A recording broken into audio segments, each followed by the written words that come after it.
Friends, welcome to my YouTube channel Jakkula ఏవి TV. ఈరోజు నేను ఈ వీడియో తీస్తున్న ముఖ్య ఉద్దేశం ఏంటంటే, సోషల్ మీడియాలో చూశాను నేను ఆ యొక్క పోస్ట్ చూశాను. నాయకులు విహారయాత్రలకి, కార్యకర్తలు పోలీస్ స్టేషన్లకి అని చెప్పేసి ఒక సరదా పోస్ట్ చూశాను. దాన్ని చూసిన తర్వాత నాకు నిజమే కదా, దీని గురించి మన ప్రజల్లో ఎంతో కొంత చైతన్యం తీసుకుని వద్దామన్న ఆలోచనతో ఈ వీడియో చేస్తున్నాను.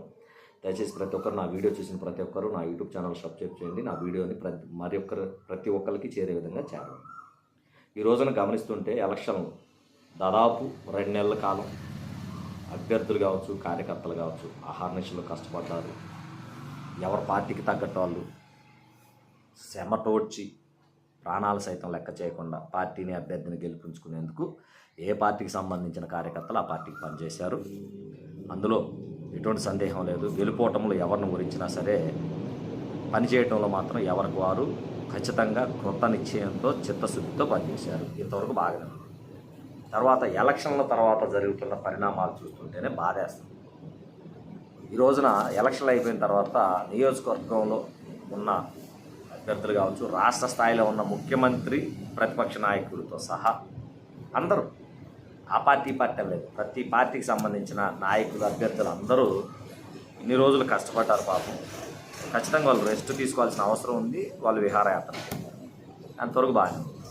వీరితో పాటు గ్రామాల్లో కష్టపడినటువంటి కార్యకర్తల పరిస్థితి ఎలా ఉందంటే, గొడవల్లో దెబ్బలు తగిలిన వాళ్ళు హాస్పిటల్లో తలకాయల బాలు కొట్టించుకొని కుట్లు వేయించుకుంటున్నారు. తదుపరి కొంతమంది గ్రామాలని వదిలిపెట్టి వెళ్ళిపోయారు.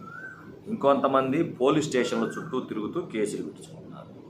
ఇది గ్రామాల్లో ఉన్నటువంటి కార్యకర్తలు, ద్వితీయ శ్రేణి నాయకులు పరిస్థితి. దీనివల్ల ఏం సాధించారు? ఎలక్షన్ల వల్ల ఖచ్చితంగా రాజకీయాలు అవసరం, ఖచ్చితంగా రాష్ట్రంలో పరిపాలన అవసరం. మన పిల్లల భవిష్యత్తు, మన కుటుంబ భవిష్యత్తు బాగుండాలంటే ఒక మంచి నాయకుడిని ఎన్నుకోవాల్సిన బాధ్యత మనందరిపైన ఉంది. అందులో ఎటువంటి సందేహం లేదు. కానీ మన పిల్లల భవిష్యత్తు కోసం మంచి నాయకుడిని ఎన్నుకుంటున్నామా? మన పిల్లల భవిష్యత్తును బాగు చేయడం కోసం రాజకీయాలు చేస్తున్నామా? లేకపోతే మనం జైలు పాలయ్యి, లేకపోతే మనం దెబ్బలు తినేసి, లేకపోతే మనం తలకాయలు పగలగొట్టించుకొని మన పిల్లల్లో కక్షలు కార్పణ్యాలు పెంచేసి వాళ్ళ జీవితాలను నాశనం చేయడం కోసం రాజకీయాలు చేస్తున్నామా అన్నది ప్రతి ఒక్కరూ ఆలోచించాల్సిన అవసరం ఈ రోజున ఎంతైనా.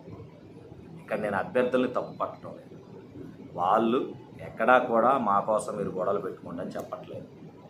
వాళ్ళు రాజకీయం చేస్తున్నారు. వాళ్ళు చక్కగా వాళ్ళ పార్టీలో ఉన్న దాన్ని బట్టి, వాళ్ళు నిలబడిన దాన్ని బట్టి వాళ్ళు గ్రామాల్లో తిరుగుతున్నారు, ప్రచారాలు చేసుకుంటున్నారు, ఓట్లు అడుగుతున్నారు, వేసుకుంటున్నారు. కానీ గ్రామాల్లో ఉన్న ద్వితీయ శ్రేణి నాయకుల పరిస్థితులు ఏంటి ఒకసారి ఆలోచించండి. ప్రతి ఒక్కరూ మీ పరిస్థితులు మీరు గమనించినట్లయితే మీకు అర్థమవుతుంది ఈ రోజున మనం ఏ పరిస్థితిలో ఉన్నాం. గ్రామంలో కనీసం కంటి నిండా నిద్రపోలేని పరిస్థితిలో ఈ రోజున కొన్ని గ్రామాల్లో ద్వితీయ శ్రేణి నాయకులు అన్ని పార్టీల వాళ్ళు. ఎందువల్ల అంతదాకా మనం తీసుకొని రావాల్సిన అవసరం ఏమొచ్చింది? గ్రామాల్లో ఓటర్లు వాళ్ళ ఓట్లు వాళ్ళు వేసుకుంటారు కదా, మనం గొడవలు ఎందుకు పెట్టుకోవాల్సి వచ్చింది? నిద్రలేని రాత్రులు ఎందుకు గడపాల్సి వచ్చింది? పోలీస్ స్టేషన్ల చుట్టూ తిరగాల్సిన దౌర్భాగ్య పరిస్థితి ఎందుకు వచ్చింది? ఒక్కసారి ఆలోచించండి. ఇప్పటికైనా మనం అన్ని రంగాల్లో అప్డేట్ అయ్యాం. చదువులో అప్డేట్ అయ్యాం, టెక్నాలజీలో అప్డేట్ అయ్యాం, మొబైల్ వాడకంలో అప్డేట్ అయ్యాం, బండి వాడకంలో అప్డేట్ అయ్యాం, వ్యవసాయంలో కూడా ఎద్దుల దగ్గర నుంచి ట్రాక్టర్ల దగ్గరికి వచ్చి డ్రోన్ల దాకా వచ్చి అప్డేట్ అయ్యాం. మరి యొక్క ఫ్యాక్షన్ గొడవలు మాత్రం ఎందుకు మనం విడిచిపెట్టకుండా అప్డేట్ అవ్వలేకపోతున్నాం? దాన్ని కూడా మనం విడిచేసి అప్డేట్ వర్షన్గా ఎలక్షన్లు చేసుకోవచ్చు కదా.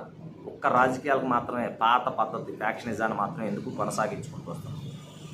మన బట్టల స్టైల్ మారింది, మన తిండి స్టైల్ మారింది, అన్నీ మారింది. ఇది కూడా మార్చుకోవాల్సిన అవసరం ఈ రోజున ఎంతైనా ఉంది. దయచేసి గ్రామాల్లో ఉన్న ప్రతి ఒక్కరూ ఆలోచించండి.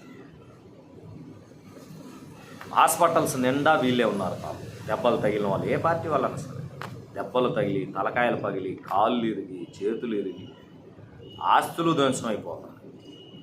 పోలీస్ స్టేషన్లో ఈ 4 రోజులు బట్టి చూస్తుంటే ప్రతి పోలీస్ స్టేషన్లో వీళ్ళే ఉన్నారు, ఈ ఎలక్షన్కి సంబంధించిన 2 పార్టీల కార్యకర్తలు. ఇప్పటికైనా ఆలోచించండి. రాష్ట్రంలో రాజకీయాలు అవసరం, రాజకీయాల్లో నాయకులుగా ఎదగడం అవసరం, నాయకులు ఓటర్ల చేత ఓట్లు వేయించుకోవటం అవసరం.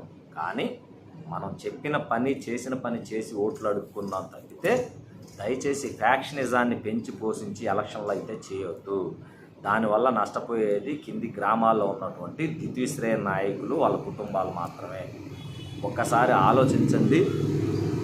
నాయకులు విహారయాత్రలకి, కార్యకర్తలు హాస్పిటల్స్కి, పోలీస్ స్టేషన్లకి తిరుగుతున్నది వాస్తవమా కాదా అన్నది ఆలోచించి రాబోయే రోజులైనా సరే ఈ యొక్క ఫ్యాక్షనిజాన్ని రూపుమాపి సంతోషకరమైన జీవితాన్ని గడుపుతామని చెప్పేసి కోరుకుంటూ మీ జంకుల వీరస్వామి.